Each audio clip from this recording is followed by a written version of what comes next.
नमस्ते मित्रों, ओशो जगत में आपका स्वागत है। मित्रों, ये बात सच है कि जो बात मैं नहीं जानती वो मैं कैसे बता सकती हूँ।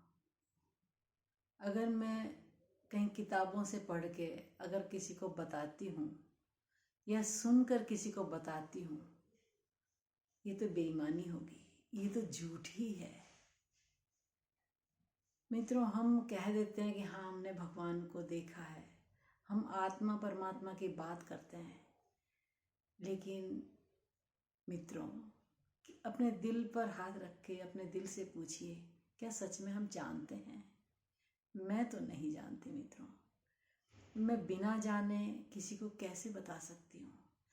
अगर मैं बता सकूँ तो कुछ समय के लिए कोई मान लेगा या बच्चे मान लेंगे। हम बच्चों को कह देते हैं आत्मा है, परमात्मा है। क्या हमने देखा है? हमें अपने बच्चों को सच बताना चाहिए कि मैंने तो अभी नहीं देखे हैं परमात्मा को, मैं नहीं जानती। अगर तुम जान जाओ तो मुझे बता देना। हम रास्ता खोज सकते हैं,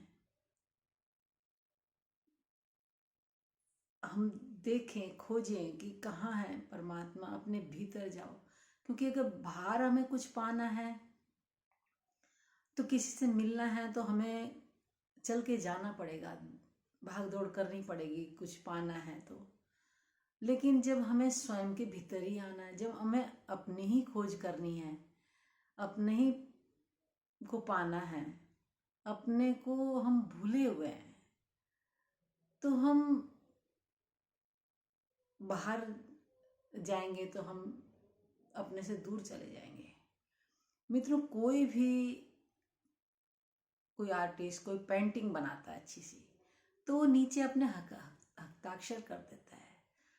तो ये शरीर उस परमात्मा ने बनाया है जिसको हमने देखा नहीं है। तो उसने ये पेंटिंग करी है, उसने ये मूर्ति बनाई है, शरीर रूपी मूर्ति बनाई है, तो इसके अंदर वो होंगे ना, इसके अंदर उनके हस्ताक्षर होंगे ना।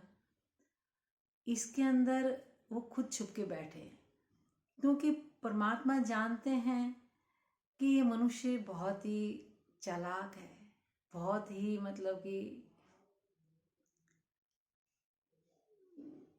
अपने आप में समझदार है। ऊपर मैं बैठ जाता हूँ बना के तो ऊपर मुझे खोज लेंगे, नीचे बैठ जाऊंगा तो नीचे धरती की गहराइयों में मुझे खोज लेंगे। लेकिन वो इतना माहिर है परमात्मा, वो जानते हैं कि उनमें मैं हूँ, तो उन्हें पता है कि वो सब जगह ढूंढेंगे लेकिन अपने अंदर नहीं ढूंढेंगे। हम मित्रों बाहर ढूंढ रहे हैं लेकिन अंदर नहीं ढूंढते। तो हमें अपने अंदर ढूंढना चाहिए कि कहीं ना कहीं मेरे भीतर ही है। क्योंकि कोई दुखी होता है तो हम दुखी होते हैं, कोई खुश होता है तो हम खुश होते हैं, यानी हम एक दूसरे से जुड़े हुए हैं। तो हमारी भावना, हमारा एक दूसरे से तार जुड़े हैं। मित्रों देखो, हम पशु पक्षी से, पेड़ पौधों से, नदी तालाब से, आकाश से, सूरज से, तारों से, मित्रों हम हर चीज से जुड़े हुए हैं। बस यह है कि कोई ज्यादा गहरी नींद में है, कोई कम गहरी नींद में है, लेकिन जुड़े सब हैं। जो जिनकी नींद खुल गई है, जो बेचैन है, उनको वो परमात्मा के थोड़े नजदीक आ गए हैं। उनको होश है कि भी मैं जिंदा हूँ, परमात्मा है। और जो बहुत ही ज्यादा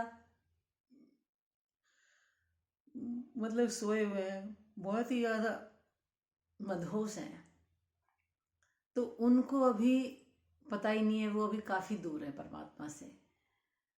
और जितने ज्यादा दूर होंगे उतनी ज्यादा तकलीफ होती है मित्रों, और जन्म जन्मांतर तक हमें भोगना पड़ता है। सुख दुख में हम बार बार डाले जाते हैं, क्योंकि ना ही हमारी इच्छा से जन्म होता है, ना ही हमारी इच्छा से मृत्यु होती है। मित्रों, हम एक ही पहलू को देखते हैं, दूसरे को नहीं देखते। जब रात है तो दिन उसके साथ जुड़ा है, दुख है तो सुख उसके साथ जुड़ा है। इस संसार द्वंद है।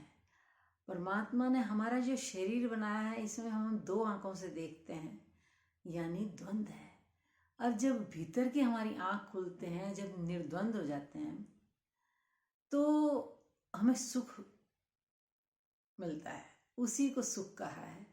सुख बाहर नहीं है, सुख हमारे अंदर ही है, बस हम जान लें अपने को। मित्रों, आपसे मैं तो यही निवेदन करना चाहूँगी कि ये अवसर मिला है, बहुत सुंदर परमात्मा ने दिया है।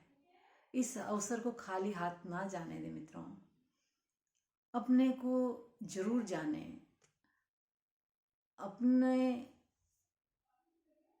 शरीर के बारे में, अपने आंतरिक जो हमारे अंदर तरंगें होती हैं, जो हमारे शरीर में अंदर क्या हो रहा है, क्या चीज़ से हम चल रहे हैं, वो कौन सी ऊर्जा है। हम ऊर्जा से हम बने हैं।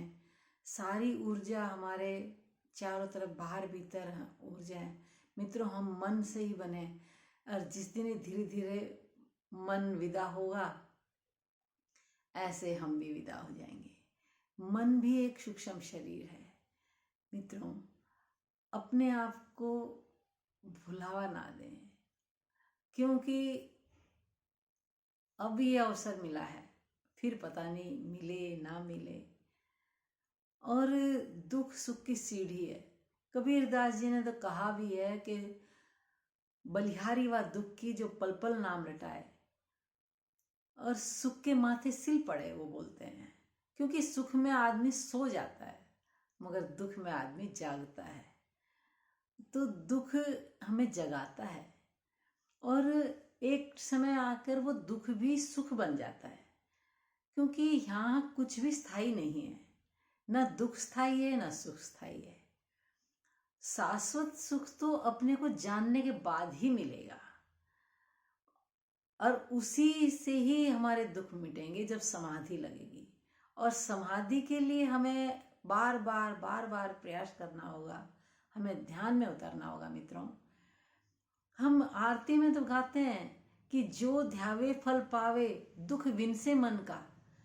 लेकिन मित्रों, हम आरती गा रहे हैं, लेकिन हम सिर्फ तोता रटन की तरफ गा रहे हैं, लेकिन उसको कभी अमल नहीं करते हम। अगर अमल करेंगे तो हमारे अंदर परिवर्तन आएगा। जैसे हमारे अंदर परिवर्तन आएगा, ऐसे ही हमारा उद्धार होगा।